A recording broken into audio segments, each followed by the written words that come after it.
name is Sheryl Nestel, as was said. I'm from Independent Jewish Voices. I'm really thrilled to have this panel here today. It's kind of the dream team that I really hope to get up here. And I'll just start out by saying that many of us watched helplessly over the summer as mosques, hospitals, schools, houses were bombed. Thousands of Palestinians were killed, including 519 children. Thousands were wounded, including 3,000 children. There was suffering on the other side as well. There were 66 soldiers, Israeli, Jewish soldiers, 4 civilians killed, and 1 Thai worker. We watched, I think, engrossed and horrified as Gaza was systematically destroyed by Israeli Defense Forces. In the face of this horror, we watched another horrific demonstration, which was that of the Jewish communities around the world. In Toronto, we saw a lot of this, supporting uncritically what the Israeli government was doing. Even to the point of raising money for children who were forced to spend time intermittently in bomb shelters so that they could be amused during the time that was there, with no mention whatsoever of the children who were made homeless, who were killed, and who were maimed and disabled by the Israeli incursion. And I think that when we come together, and in planning this conference, we started about a year ago, so we couldn't foresee, we knew about the ongoing violence, but we never foresaw that there would be something as dramatic and as horrific as that which we saw this last summer. So it's entirely appropriate and important for us to have responded here today, which is why we asked this panel to speak about doing Jewish off the grid after Gaza, because things have changed after Gaza. In some ways it's more of the same, but in other ways it's not at all the same. So I'm personally extremely interested to hear what this group here has to say about that. And the questions we're asking is, how do we go about changing not only the situation of colonization and occupation there, but the hearts and minds of people here who are willfully ignorant of what's going on. So that's part of what our task is here today. So I just want to take a few minutes to introduce to you this panel, which is really an exceptional group. First, to my left here is Judy Rebick.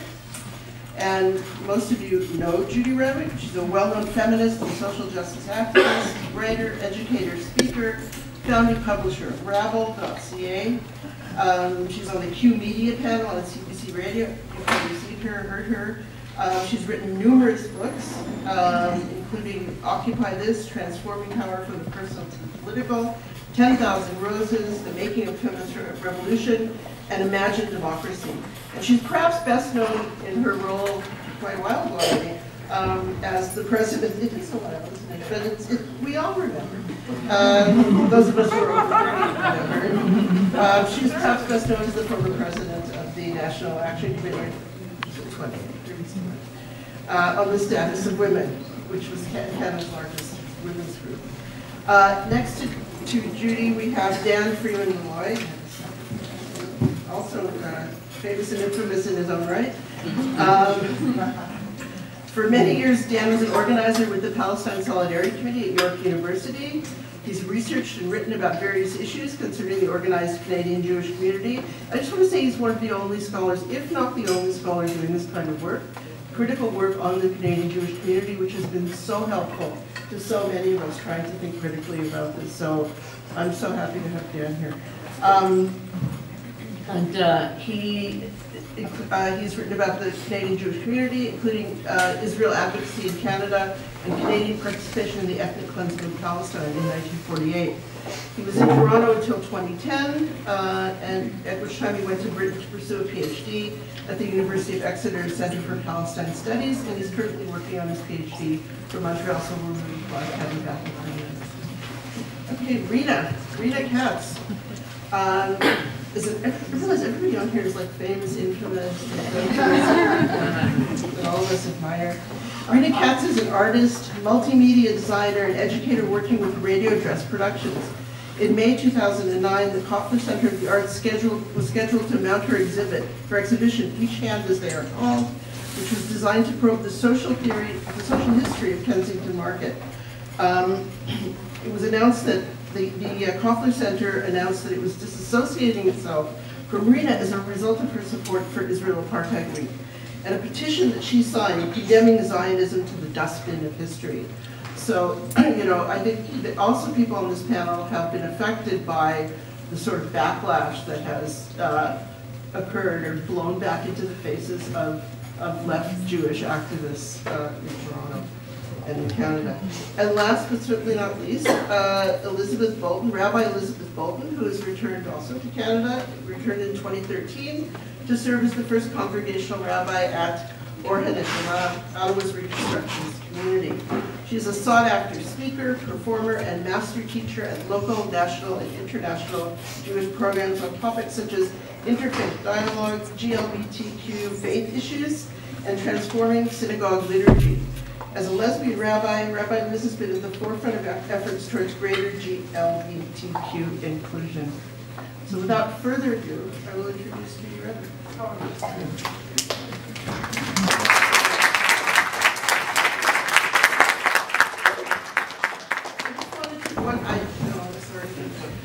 We are videoing this session. It will mostly focus on the folks up here. But if anyone does not want to be in the line of the camera, please pay attention to where it is and try and avoid it. Thank you. Okay. Well, first of all, I should say I'm very tired. I've been teaching for 8 hours a day, 3 days a week at university level. I know high school teachers do that all the time, but us at the university level, we don't have to do it too often, so I'm like completely blotto. And secondly, I'm furious because I just listened to this horrible discussion on Sunday morning about the shootings in Ottawa. Anyway, and then the third thing is I accepted that, I got into this because I accepted an invitation to NIVEL this summer. I think that's why I was invited, because I feel I'm so far off the grid, I don't even know that there's a grid. So,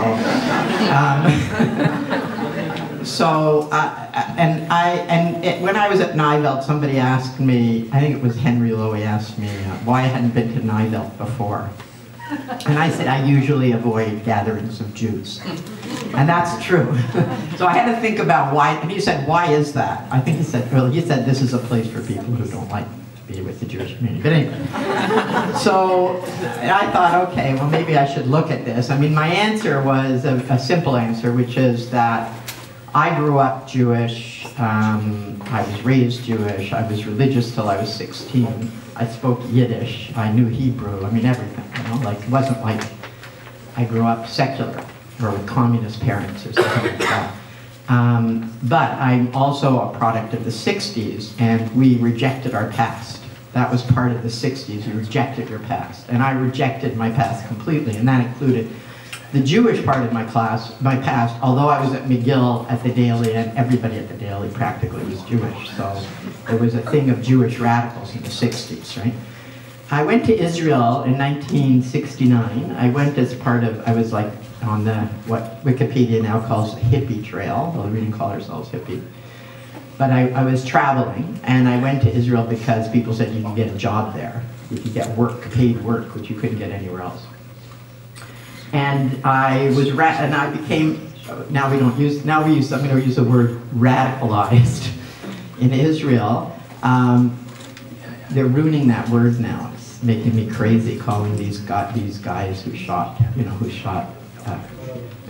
guy who shot in Ottawa, self-radicalized. I don't even know what that means. But anyway, radical used to be a term that we referred to the left. I got radicalized in Israel because I found it so racist and so violent. And to me, as a young person, I was 21, there was nothing there that I could relate to as a Jew. That's how I felt. Except for the older people, some of the older people who were survivors of the Holocaust, I could talk to. And I spoke, like I said, at that time I could speak Yiddish, so I could communicate with them. And I found them to be more the kind of person who I associate with being Jewish. And I won't tell the story now because I don't have time, but I hung out with Arabs, mainly because that's where the dope was, and I was a hippie at first. And then I got to know a couple of what they called at the time Arabs. I didn't know the word Palestinian at all. And I found the way that they were treated just horrifying. And I had just lived in New York for a year, and I found the way black people are treated horrifying in a similar way. So I was against Israel, and I didn't agree with Zionism before I was a feminist, before I was a socialist. It was my first politics. I was a New Left person on the New Left, but the first really clear politics that I had was to be against Israel. But I didn't get active on Israel for a long, long time, and the reason was because of the polarization of the debate. And then it was between Jews too, like Barry Weisletter, is Barry here? Barry Weisletter at the time was at U of T, and he was anti-Zionist, and then there were pro-Zionists at U of T, and I don't know if anybody's old enough to remember the fights in Sid Smith Hall, but there weren't, as far as I know, there weren't any Palestinians or Arabs of any kind in Toronto then, or if there were, we didn't know them. And so it was among Jews, the fights, but it was so extreme and angry, and I just couldn't deal with it, even though I was, a pretty angry person myself. And I'm starting with that because it's still a problem, okay? So you say everything changed after Gaza. Not for me. Like in the last Gaza attack, I was part of the group of Jewish women who occupied the Israeli consulate, and it was the first time that I really strongly identified as Jewish in the public eye, was that occupation. And afterwards, and it was violent and it was difficult, it was a difficult action, and I was glad we did it. It had a huge impact in the Middle East, a huge impact. It was the lead on Al Jazeera Arabic, and the story was the first reaction to the Israeli attack on Gaza wasn't in a Muslim country, it was in Toronto, 8 Jewish women. And friends of mine, Palestinian friends of mine, said, you have no idea the impact that had in terms of people thinking, oh, maybe the Jews aren't our enemy, maybe it's the Israelis who are our enemy. So we were able to make visible opposition, Jewish opposition to what Israel was doing, which is very, very hard to do. Very hard to do, especially at a global level. So we succeeded in doing that, and I think I felt good about that action. And I spent 2 years after that being harassed, having death threats, being followed. There's this one crazy woman, a Christian Zionist, who actually, she started to think she was my friend. She was following me everywhere. And when she finally found me, she said, Judy, it's me, I'm like, oh my God. Anyway, and that was okay, it was worth it. It was worth the price. But then this time I decided, well, I'm getting old, and I'm not gonna, and also I suffered post-traumatic stress because I was sexually abused as a child. So I suffered post-traumatic stress after that because I was the one who dealt with the security guard who was, I was the one who was like calm in relation to the security guard, dissociative in other words. And so I had post-traumatic stress after that, so I thought, okay, I did my thing, I'm not doing it again this time, not getting arrested or anything. But I was around at all the events. And the thing I noticed the difference this time, since we're talking about Gaza, I can talk about other things if you wish. I noticed that the difference I noticed this time was among liberal Zionists. I noticed liberal Zionists were raising more questions, in the States, but also in Canada. And I posted on Facebook liberal Zionist posts, because I thought this is what's changed.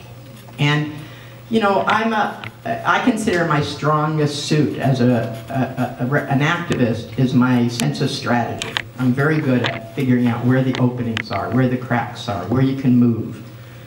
And so I thought this time there's a chance to make alliances on certain issues with liberal Zionists. And I posted these things, and I got, I would say, savagely attacked by several people for promoting Zionism. Okay? Now, I really think it's hard to accuse me of promoting Zionism. Like I say, I've been an anti-Zionist since 1969. Even my Palestinian friends said that was the good old days, you know? So, and it really troubled me, because okay, online there's always people who are brutal, but to me it was a sign of something. Like, I think we should, I think to be an anti-Zionist in the Jewish community requires a level of consciousness that's very high, and a political level of politicization that's very high. You grow up with all this mythology about Israel and all this fear-mongering about the Holocaust. It's very hard to take that step. The step of saying, no, we don't need a Jewish state. It's wrong to have a Jewish state. It's a big step to take. And so people who are saying what Israel's doing is wrong, even though I love Israel, those people, but I don't agree with what they're doing, and I think we have to speak out against what they're doing. And by the way, those people get attacked inside the Jewish community too. They should be our allies in terms of those of us who are anti-Zionist. But I find more and more they're not, and that we don't make an effort to make that alliance. Then there was a thing where Robert, I'm not good, I always forget everybody's last name. Robert from Beit Zaitun, Masood from Beit Zaitun, who was invited to this event that had been organized long before the attack on Gaza. And it was, the sort of people who have the dialogue between Muslims and Jews, sort of that current of people. And they invite Palestinians and Israeli youth to go to camp in Muskoka and get to know each other. And he was invited to speak on a panel that was sort of welcoming these young people. It was at the end of their camp experience. And of course, nobody knew when it was organized that it was going to be in the middle of the Gaza attack. And he was under a lot of pressure from the BDS movement here in Toronto not to go. That was normalizing the relationship between Israel and Palestine. And he stood up to that and said he thought he could make a useful contribution. And then he got a note from Palestine asking him not to go, from the BDS, and then he decided he wouldn't go because he felt he had to be responsible to this. But he sent them a letter that they were supposed to read out. They didn't read it out because they didn't want him there. If he'd been there, he would have been able to intervene in a way that made people think. But because he wasn't there, that didn't happen. And I was very uncomfortable, and my older self would have heckled, would have stood up and spoken out about Robert.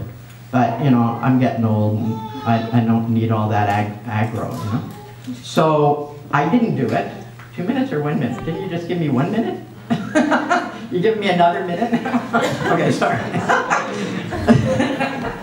So anyway, I guess this is what I want to raise. I'm not really talking about being Jewish off the grid or tell you the story about how I tried to explain to my 6-year-old great niece what being Jewish was, but I want to raise these political questions because I'm troubled by them, and I don't know how we're going to make inroads into the Jewish community if that's what we want to do, unless we ally with the people who at least agree with us on some things, and stop the kind of level of polarization, not to internalize the way we get treated and treat other people back that way. I guess that's the thing I want to say. So, like I've had the experience, I'll end here, of being seated in a restaurant and having the people next to me say very loudly, please move us, we don't want to sit next to her, okay? So this is how I get treated in the Jewish community, not so much now, but I used to. So I understand that, but I don't think we should be repeating that and stopping ourselves from finding the allies that we can have in a moment like Gaza to unite against what Israel is doing. Okay, I'll end there. Thanks.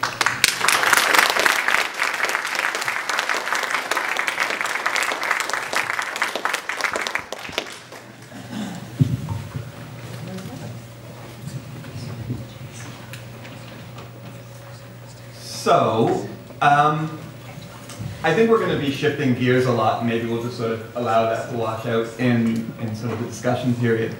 But I think that one of the unfortunate but nonetheless unavoidable lessons that came out of the summer wars in Gaza was that the Israeli Jewish political arena really is prepped for perpetual war.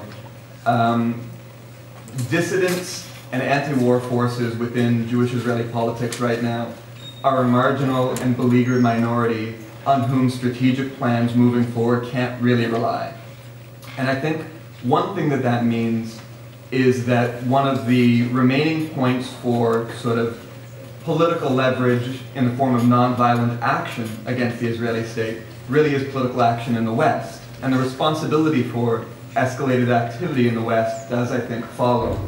And what I'm going to try to talk about is, I think, some of where the role of dissident Jewish politics is in that. And I think here we have to be careful. For a long time, there was a politics that, because it's so difficult to be critical in the West of Israel, the way that one can be critical of Israel is to say, well, I support the critical Israel. I support peace forces in Israel. And I think we've sometimes been backed into strategic dead ends through that, identifying with forces that really we ought not to. I think there's a slightly similar thing that we need to be careful with, which is to say we can't then just say, okay, it's difficult to suffer accusations of anti-Semitism, etc. The path moving forward is overwhelming reliance on dissident Jews in the West. And I think, I'm not going to talk about this the whole time, but I think it's a contradiction we really have to be alive to. I think there's a respect in which the relative monopoly or predominance of Jewish voices in the discussion of Palestine does have to do with racism. It's a big deal when it comes to the Palestinian struggle for self-representation, and also just general anti-war politics. Anecdotally, I know of many Palestine panels where speakers have been harangued in the most inappropriate ways possible, saying, why don't you have a Jew on the panel, sort of thing. And I think there is a very important strategic role for dissident Jewish politics, but I think that really is not to sort of take up the primary mantle of opposition so much as to strategically clear the way for the sort of broader movements that we need to be bringing to bear to affect the situation. I think one of the things that specifically Jewish dissident politics are fairly uniquely suited to is confronting the organized Jewish mainstream. And what I'm going to talk about for most of the remainder of my time is basically who the Canadian Israel advocacy mainstream are and sort of where they're coming from and what it might mean to confront them a little bit. So one point to make is that the Canadian affiliates of the Zionist project and of the Israeli state have really been fairly directly involved in some of the most objectionable aspects of Israeli and Zionist policy. We saw that in the ethnic cleansing of 1948, for example, saw the son of the founder of Canadian textile giant Tip Top Tailors command the military forces that ethnically cleansed much of the Galilee, expelling Palestinians into Lebanon. Even incidentally, the development after the establishment of the Israeli state of Israel's nuclear program involved from Canada support for financing for the nuclear project. And that there's sort of a continuity between that and what was discussed in terms of the open Israel advocacy identification with whatever assaults Israel launches. A big difference, though, is this. It was the case historically that that association was an association on the part of the organized Zionist movement. And what's happened is that politics of pretty outright complicity is now the predominant politics that has pretty much the organized Canadian Jewish mainstream on lockdown. So what it had been was that in the West, the affiliates of the Zionist enterprise were affiliated through basically the local sections of the World Zionist Organization and the Jewish Agency, which is basically the same thing. So in Canada, that was the Zionist Organization of Canada. But what happened is this. Canadian Zionist politics have grown to a very broad point, and not to say that Canadian Zionism has developed as a matter of cowardice, but it's very convenient, and it always has been, essentially. I don't have time to go through all of the history, but after the First World War, it was Britain that was positioned as the main sponsor of the Zionist movement at a time that Canada was proudly part of the British Empire, and being a Canadian patriot, a British imperialist, and a Zionist was a comfortable combination. Similarly, after the 1967 war, the US was so openly aligned with Israel, and Canada was so openly within the US sphere, that to wave a US, an Israeli, and a Canadian flag together was very comfortable, and this phenomenon of patriotic Zionism made it very easy for elements of the community that want to be respectable to identify very closely with Zionism and with Israel. And this is really what the Israeli establishment wanted. So after the establishment of the Israeli state, and really in that process in the 40s, David Ben-Gurion in particular, the state's founding prime minister, intervened fairly directly in North American Jewish politics to promote the leadership of Israel support activities of the predominant fundraisers in the community against the traditional Zionist organizations. And basically in Canada, as in the US, the fundraising muscle was to be found in the fundraising federation chapters that existed from city to city. So what we've seen then through this process is two processes work hand in hand, two dynamics work hand in hand. One is the increasing control of the community by budgetary authorities and the budgetary leadership. And the other is the association of that leadership with Israel in the most formal ways imaginable. In the 1970s, in Toronto, for example, the Federation swallowed the local operations of the Canadian Jewish Congress. The Federation at the time was the United Jewish Welfare Fund, and this produced what was later, what we now know as the United Jewish Appeal, effectively. At the time, people in the Canadian Jewish Congress in Toronto blasted it, saying the merger was a welfare fund takeover in disguise, that it was sure to exacerbate the situation in which the Ministry of Revenue became the dictator of Parliament. There's all this rhetoric about the Canadian Jewish Congress being a parliament, but when its budget was controlled by this budgetary elite, that wasn't very serious. And that sort of process has continued to gain pace. Another important development in the 1970s was that you had not only practically, but very effectively, this mainstream financial leadership in the Jewish community partner with Israel. We can talk about the institutional details, but essentially, since the 1970s, the federations that dominate Canadian Jewish politics have a formal relationship with the Jewish Agency for Israel, which is a quasi-state instrument under Israeli law. So that's the sort of broad history which has had the following be the case. Since essentially the 1970s, we have had mainstream Canadian Jewish communal organization controlled by a budgetary leadership, legally affiliated with Israel, and practically working largely in lockstep with its foreign diplomacy. That set the stage for what I think more of us have experienced, which is the more recent wave that we've seen over the last 15 years or so. Part of what I would say strategically is that the issue is not merely that they are unrepresentative, right? The issue is that they are political adversaries and ought to be. It's not only that they won't include dissenting voices, but that I think it's worth developing this sort of political climate in which no one wants to have anything to do with them, right? This is a corporate advocacy system that formally participates in Israeli wartime diplomacy.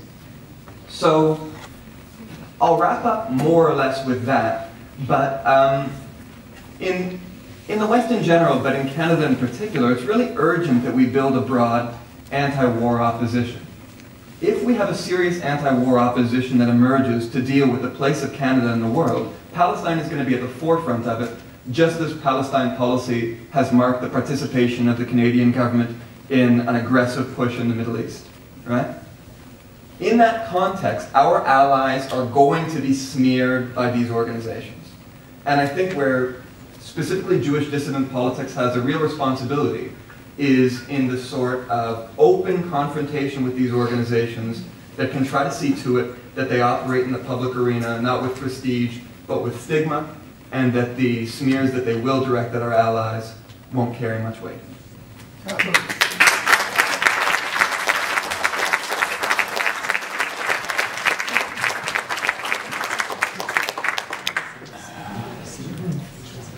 Thanks to Judy and Dan.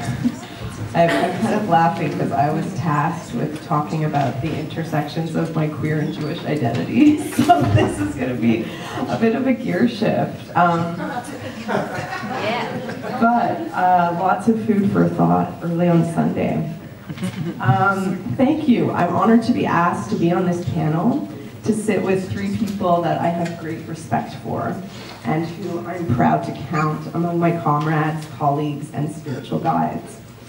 I'd like to acknowledge the land that we're on, its treaty ownership by the Mississauga of New Credit of the Haudenosaunee, as well as its history of settlement by Huron-Wendat from the Three Fires Six Nations Confederacy. My ancestors, like many of ours in this room, settled here in Toronto and in Canada in order to escape persecution and almost certain death without any knowledge of their treaty obligations on this territory. I hope in my life I can work towards repairing that omission in small ways, not just through acknowledgement like here today, but through action and solidarity. As I walked into the Steelworkers Hall this morning, I thought of two things which equally informed my psychic space. They resonated together in harmony. First, I considered the history of this building in the long trajectory of off-the-grid Jews. I asked myself if the members of the International Ladies Garment Workers Union, a union my grandmother and great-aunt Razel belonged to, might have had an inkling of what radical would mean 100 years after they organized in the sweatshops along Spadina. And thank you for pointing out that issue with that term right now. It's very troubling. They met in this very building, and they possibly even spent their last days next door when it was the home for the aged, the Moishav Zakanim, which I pronounce with my Yiddish accent. I asked myself, who were those robust, thoughtful, struggling women? What did they long for? Who did they love? Did they too feel off the grid? I imagine they had certain qualities that many of us sitting here today share. Certain wages, certain testimonies to their histories. I imagine they had many ideas, dreams, hopes, and fears that are unimaginable to our contemporary selves as well.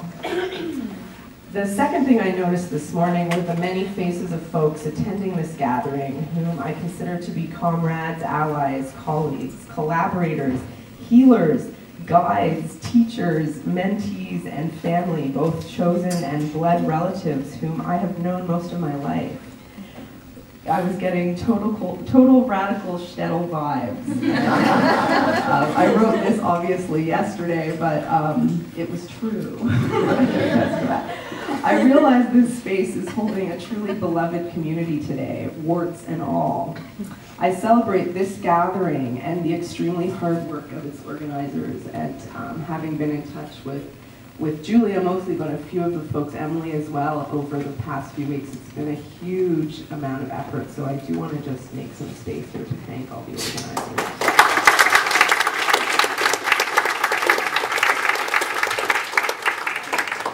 So, in unpacking and unfolding the idea of beloved community, author, academic, anti-colonial diva, elder, Bell Hooks says, if we want, oh no, Liz also refers to Bell Hooks. We're all on the grid now. If we want a beloved community, we must have recognition for difference without attaching difference to privilege. And I really find this phrase very interesting and generative for the kinds of conversations that always come up for us as Jews when we do this particular kind of solidarity work. I find this quote to be instructive for my current thoughts on Jewish identity as it intersects with queer community, anti-Zionist, and anti-colonial struggles, as it highlights my interest in community-based cultural production. So I wanted to talk for a minute about what happened for me personally in the most recent siege in Gaza, against Gaza, and because there were two very distinct things. I became very disinterested in joining sort of on-the-grid demonstrations that were condoned, that we got permits for, in which we usually ended up outside the ROM, across the street from the consulate, shouting across Bloor Street to the pro-Zionists. I only was interested in organizing direct action And for those of you who were here at the time, you'll probably remember the direct action that we organized a die-in across Bloor Street Friday morning, and we stopped an intensely insane amount of traffic. Like from Bay Street to Ossington, it was totally blocked. There were 2 cops that showed up, and they gave us extra time once they got there. The most fascinating kind of mystical alignment I had ever been a part of in direct action. And then the other way is that I went really deep inside myself in a kind of meditative practice, because I was so, the pain that I was experiencing had a lot to do with what I was seeing in the direct racism of the young Israeli Jews. So both the sort of roving bands of mostly young men who were looking for Palestinians in East Jerusalem and beating them up, and this kind of strange selfie portrait circulation that young Israeli Jewish women were doing, where they would do like the sort of traditional sexy selfie, and then underneath would hashtag with like vehemently racist, anti-Arab hate phrases. So that hit me deep, and I went to a place I've actually never gone before, which was this desire to start modeling relational behavior that looked like what I was desiring in everyone, Jewish Israeli in Israel, but particularly the younger generation. The amount of hate and anger and violence was so shocking to me on that level that I kind of retreated a little bit into more of a spiritual practice rooted in meditation. And I mean, I might depart from the page at this point, but basically it turned me, this sort of practice where I started really asking myself what thoughts came up for me that led me towards violence, judgment, anger, hate. And I'm talking about my responses to Zionists here, as well as my responses to myself, for those of you who that makes sense for. And it has turned away from the inconsolable rage, which often immobilized me, and towards a desire to model changes that I consider in people to be oppressors. So those with power and privilege, wealth, able bodies, hetero or homonormativity, and European ancestry, I have found myself turning inwards towards a radical practice of relations. I find myself stepping back in order to listen really hard to myself and what I'm faced with. What is the emotional landscape of this particular relation I'm engaging in any given moment? What am I actually hearing? What might I be projecting on this situation? How can I open space to be less reactive, less cloudy in my thinking, less closed in my heart? And this is intensely difficult work. It's what I want to see in the powered and powerful. So I'm learning the intensely difficult lesson of practicing these qualities myself. Let me be totally clear, I perpetually fail at this practice. I've been practicing reactive rather than prefigurative politics for a very long time.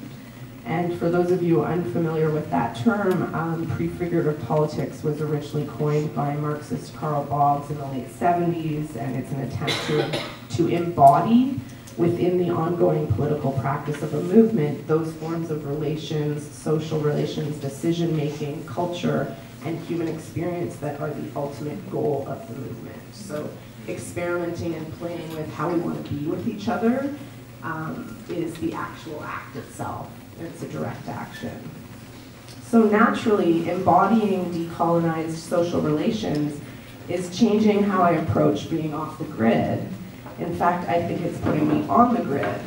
The grid I feel embedded in is a grid of mutual recognition, a recognition of the beautiful discomforts, the awkwardnesses, the unresolved and delicious faltering that I experience in my life and the lives around me, in the system we struggle inside of and against, with every breath, every pronoun uttered, every vehicle traveled in, every rent or mortgage check written, and every dollar laid down for food, clothing, and tools.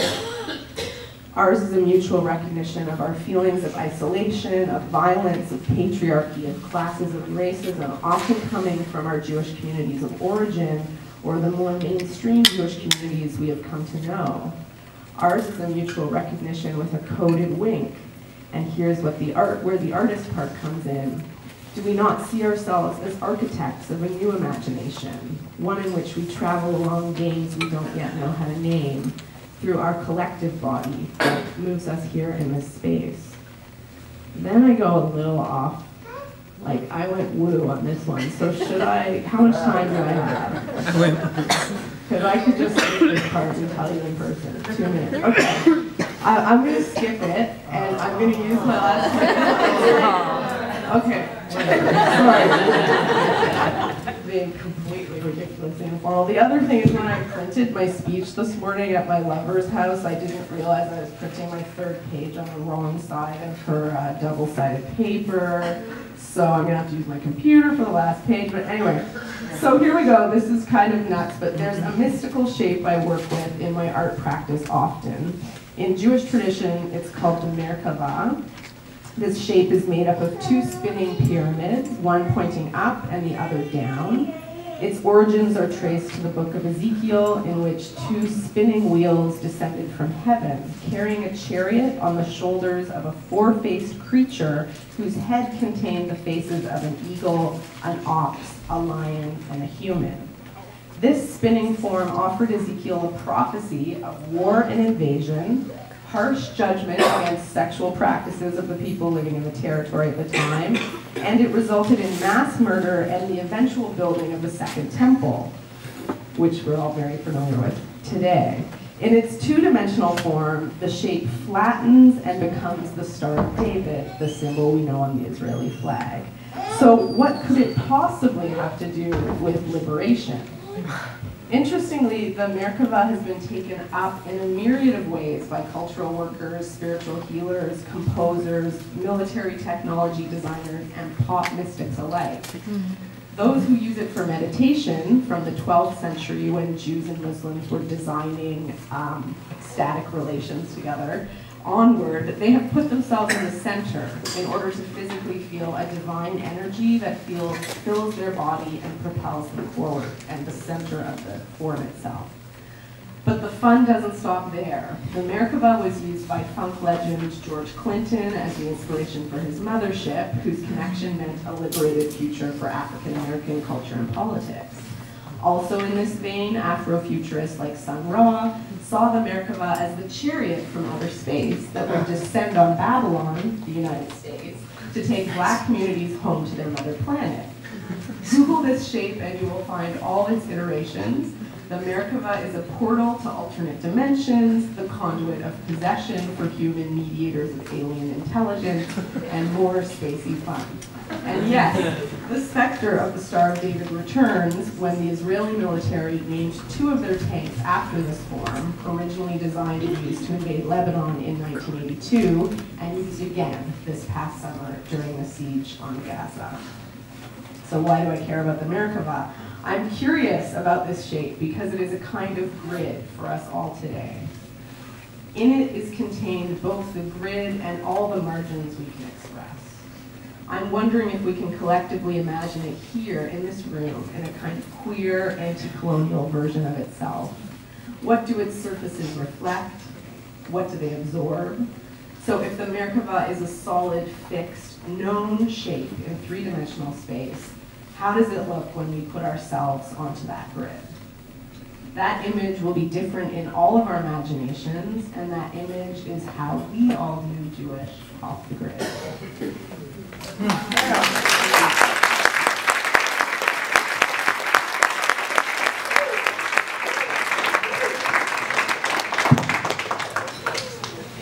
Dan said we're going to be, doing these radical, outward gear shift or spaces in between, and yet I think this this spectrum. Okay, now we've got the Rabbi, and so I'm here to say that these interstices of these spaces and these stories really are deeply connected. So we're going to actually feel them for a moment by putting your feet right on the floor. You can, and if you need to move forward a little bit in your chair, your body will allow that, then do that. And if you actually feel yourself sitting on your sit bones, as opposed to the sofas, that's left. bum, coming back in Canada. All right, and feel that, so the bottom now you're making the hay, the tetragrammaton, of the 4 letters of the divine name. The vav is your spine. Or think of the lula, right? And then the shoulder girdle, the next hay, the letter that's like this. Right? And the yud, that little jot or tittle that really is about, you know, and it's just there. It's just there. It's just there. But where else is it? It's here. Between us. It's here. It's here. It's between your legs. It's in the space between your arms and your torso. It's in all the interior spaces that are occupying you right now as breath and fluid. And we want to get boo-boo. It's the primordial shattering of creation. And the physicists and the scientists, all of that stuff is here now. I had no intention of saying any of this.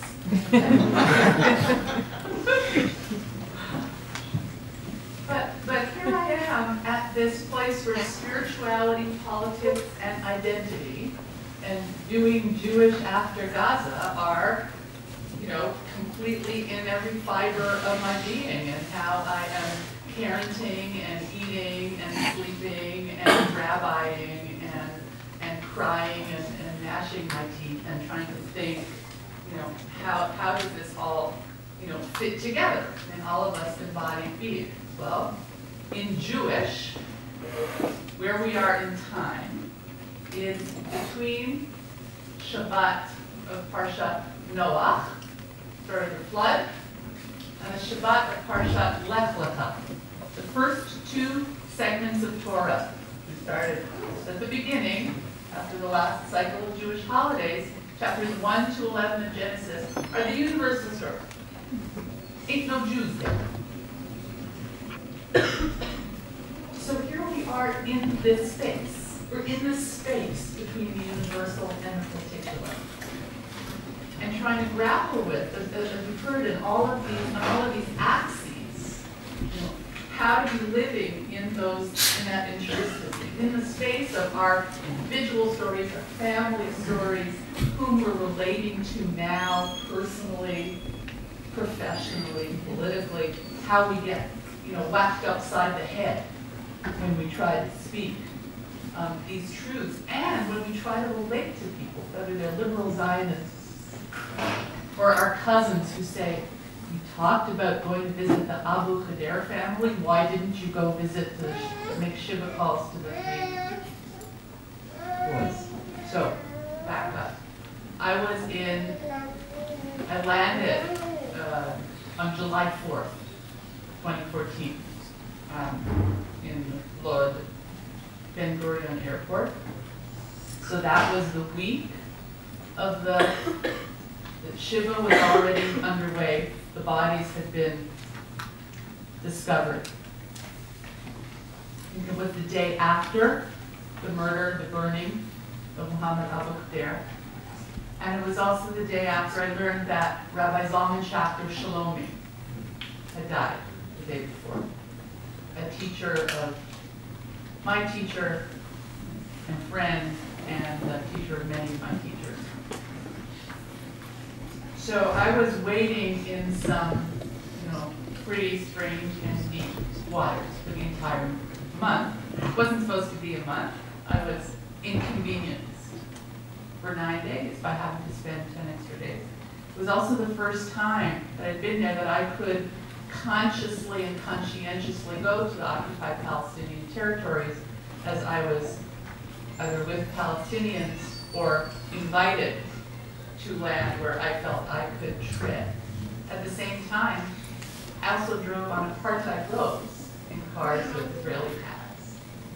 So there were a lot of spaces in between that I was holding and listened to a lot of voices that were hard to hear all around. For those of you who were here last night and experienced Havdalah, led by Rabbi Miriam Marbles, talked about all the distinctions, right? The light and the dark, the sacred, the profane, that translation.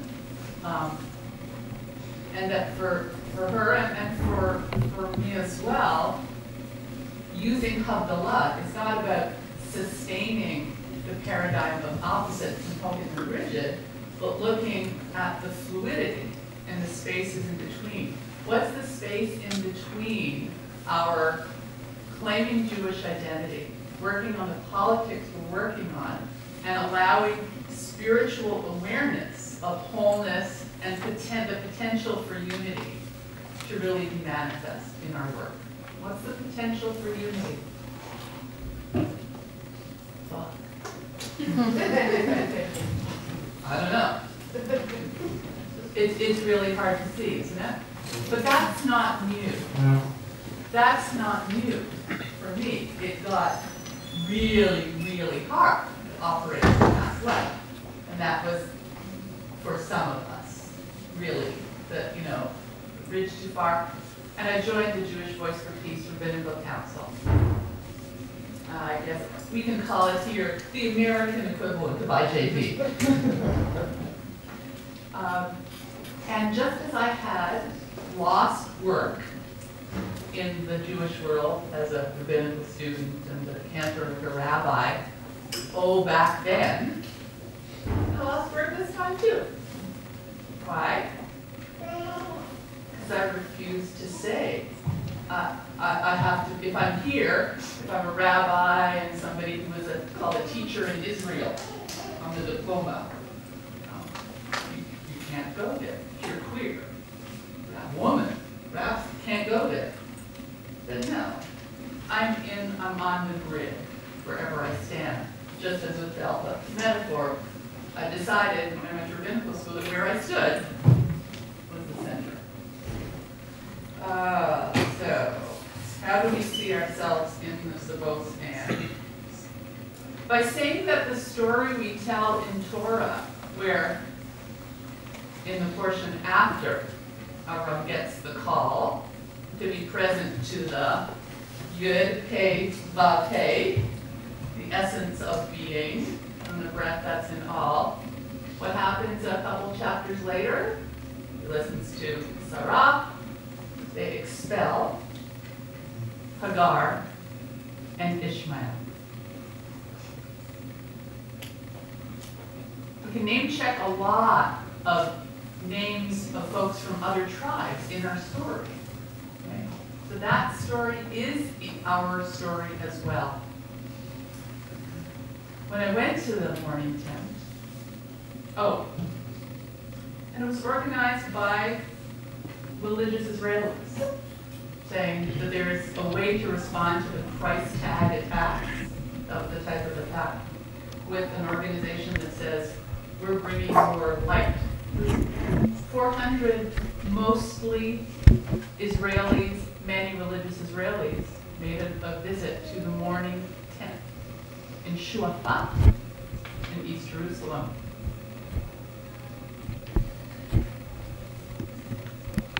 And I found myself after the formal event in the women's area, and unexpectedly this close to Muhammad's mother. And I didn't know what to say. Really didn't know what to say. Some of the speeches that said, we're sorry, our guilt.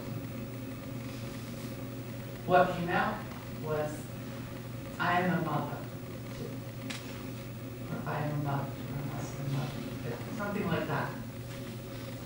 Her daughter translated, and she said to me, my insides are burning.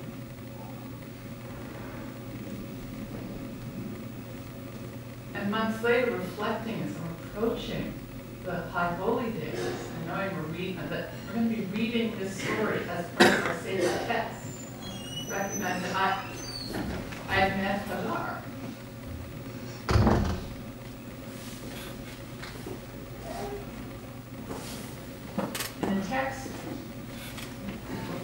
comes to Agar, she's weeping. She's put Ishmael under, a far off spot that she can't bear to see, and God says, oh, there's water, you'll be saved because I see the boy Ba'asher Husham, which I translate as where he's at.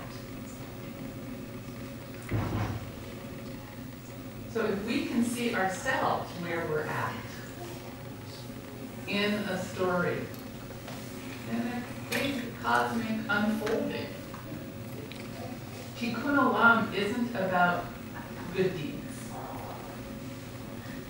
In the Kabbalistic view, it's about facing the shards of brokenness, the shards of pain and suffering.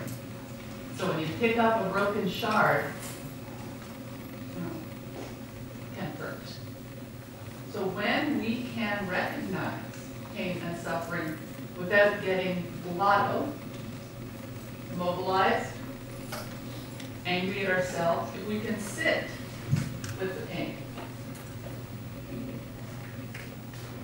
in all of us, including the folks whom we feel are doing terrible, terrible harm, then maybe we'll get a little closer. Tisha B'Av was in the midst of the destruction this summer. The 9th of Av, the commemoration of the destruction of the temples, and much of the destructions in European Jewry are fixed to that date as well, even if they weren't precisely on the 9th day of the Jewish month of Av.